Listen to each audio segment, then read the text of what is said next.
মৃতরা কখনো ফেরে না, এই ধারণাকে ধুলোয় মিশিয়ে দিয়ে যেন কফিন ভেঙে উঠে এলেন ইরানের বিখ্যাত জেনারেল ইসমাইল কানি।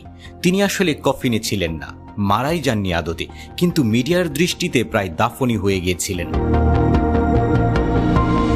আর হঠাৎ জনসম্মুখে এসে তিনি করে ফেললেন একেবারে ভুতুরে কামব্যাক।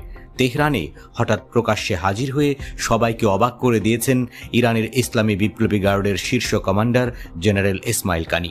এতে করে ইসরায়েলের সঙ্গে টানা 12 দিনের সংঘাতে তার মৃত্যুর যে খবর ছড়িয়েছিল তা ভুল প্রমাণ হয়েছে। সামাজিক যোগাযোগ মাধ্যমে ছড়িয়ে পড়া ভিডিওতে দেখা যায় কানি তেহরানে একটি বিজয় উদযাপন মিছিলে অংশ নিচ্ছিলেন এবং জনতার সঙ্গে উদযাপন করছেন। ইসরায়েলের সেনাবাহিনী দাবি করেছিল যে তাদের বিমান হামলায় অনেক ইরানি ঊর্ধ্বতন কর্মকর্তা নিহত হয়েছে। অবশ্য সেই তালিকায় কানির নাম ছিল না। এদিকে জেনারেল ইসমাইল কানির সম্মুখে আসার বিষয়টি প্রমাণ করে যে ইরানের সামরিক নেতৃত্বকে পুরোপুরি ধ্বংস করতে পারেনি ইসরায়েল।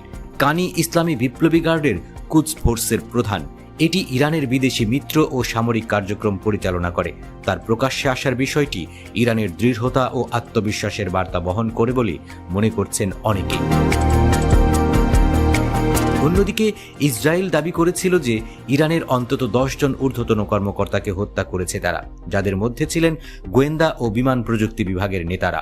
গত 13 জুন প্রথম কানির মৃত্যুর খবর ছড়ায়। তখন ইরানের বিভিন্ন শহরে বিমান হামলা চালাচ্ছিল ইসরায়েল।